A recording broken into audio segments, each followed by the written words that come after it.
In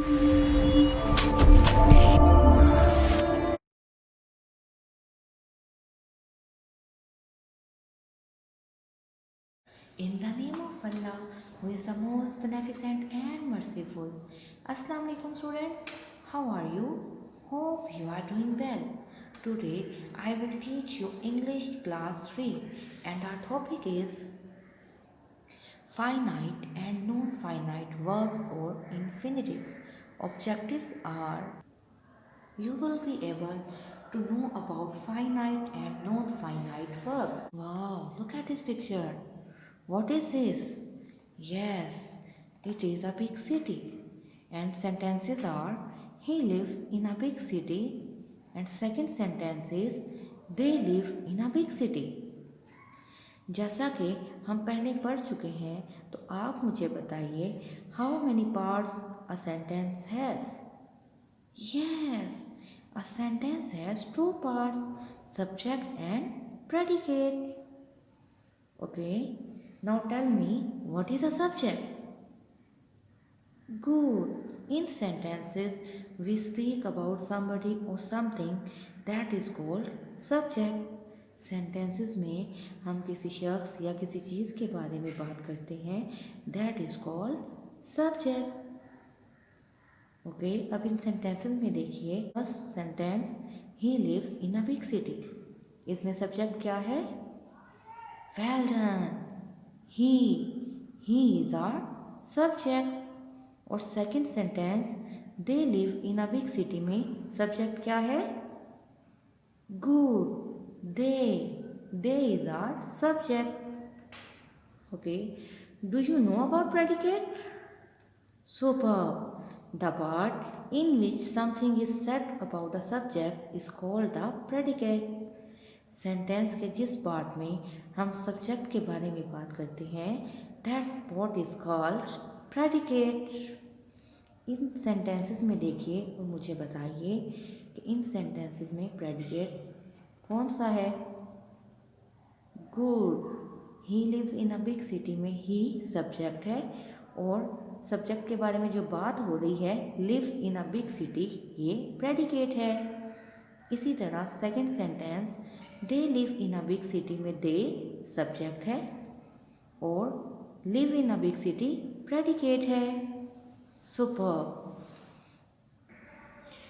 wow, it's also a picture of big city and sentence is he wants to live in a big city.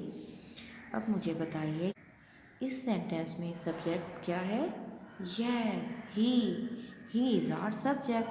और ये singular है या plural है? Yes, it is singular. और wants क्या है? Good. Wants verb है और ये वर्ब की कौन सी फॉर्म है? Yes, it's also singular form. It mean it agree with it subject he.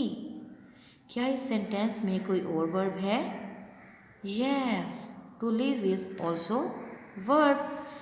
However it's not change its form. Oh wow, what a beautiful picture of a big city. And our sentence is they want to live in a big city. अब आप मुझे बताइए कि इस sentence का subject क्या है? Yes, they. और दे सिंगुलर है या प्लूरल है? गुड. They is plural. और वर्ब क्या है? Yes, want. वॉन्ट वर्ब की कौन सी फॉर्म है? Yes, it's also plural form. It means इस सेंटेंस में भी वर्ब अपने सब्जेक्ट के साथ एग्री कर रहा है. और कोई वर्ब है इस सेंटेंस में? Yes, to live. It also agree with it subject. हमने सीखा कि जो वर्ब अपने सब्जेक्ट के नंबर के साथ एग्री होते हैं उन वर्ब्स को फाइनाइट वर्ब्स कहते हैं. अब इन सेंटेंसेस को देखिए.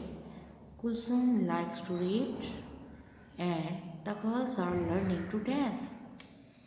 फर्स्ट सेंटेंस में वर्ब लाइक्स आ रहा है जो सिंपल प्रेजेंट टेंस शो करता है.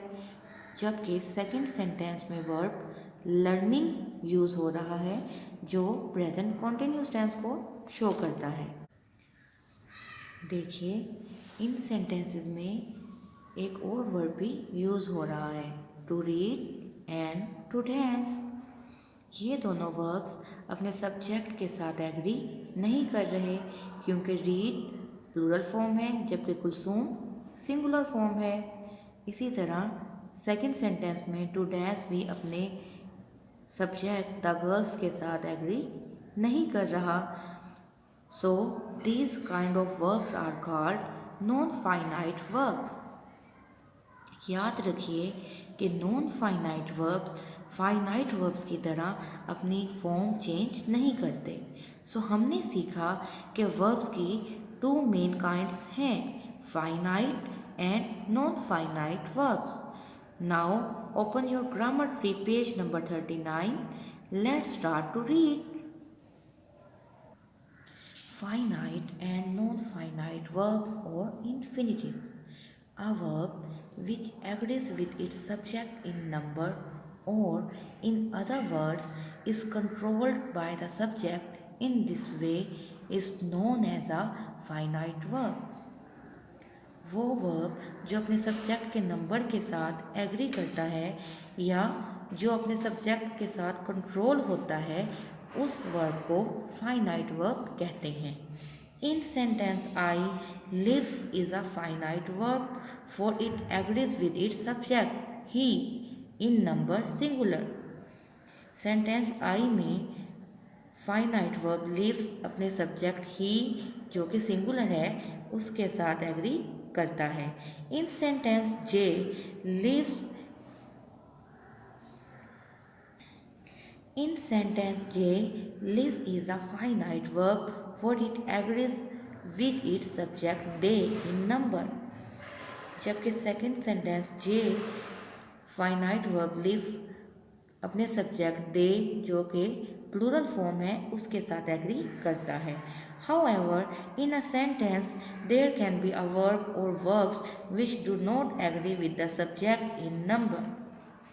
तहम इन सेंटेंसेस में कुछ वर्ब ऐसे भी दिए गए हैं जो अपने सब्जेक्ट के नंबर के साथ एग्री नहीं करते।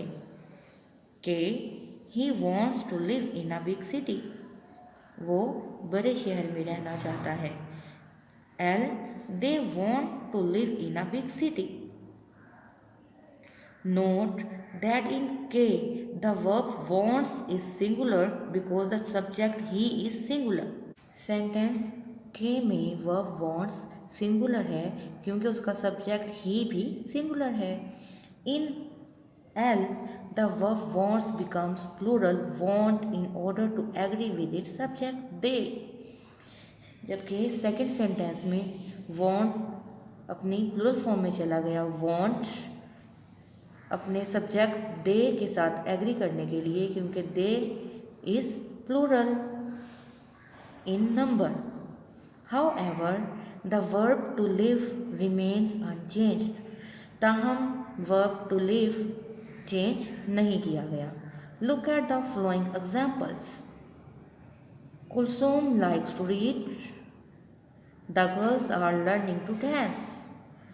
Such verbs to live, to dance, which do not agree with the subject of the sentence in number are known as non-finite verbs. ऐसे वर्ब्स जो अपने सब्जेक्ट के नंबर के साथ एग्री नहीं करते नॉन फाइनाइट वर्ब्स कहलाते हैं। Note also that such infinitives do not change their forms as the finite verbs do to show different tenses. Infinitives finite verbs की तरह टेंसेस का डिफरेंस शो करने के लिए अपनी फॉर्म चेंज नहीं करते। In M, likes is simple present and in N, are learning is present continuous, but to dance remains unchanged in form. पहले सेंटेंस में likes सिंपल प्रेजेंट टेंस है जबकि सेकंड सेंटेंस N में are learning present continuous tense है, लेकिन to dance change नहीं कर रहा अपनी form. So there are two main kinds of verbs, finite and non-finite. One kind of a non-finite verb is simple infinitives. Now let's go through all the points that we have learned in today's class. How many kinds of verbs are there? Yes, two kinds, finite and non-finite verbs. What is a finite verb? Excellent. A verb which agrees with its subject in number is known as a finite verb. Do you know about non-finite verbs? Wonderful. Verbs which do not agree with the subject of the sentence in number are known as non-finite verbs. Now, note your home assignment. Home assignment is practice reading page number 39, finite and non-finite verbs or infinitives. Our today's work is completed. Take care of yourself. Allah Hafiz.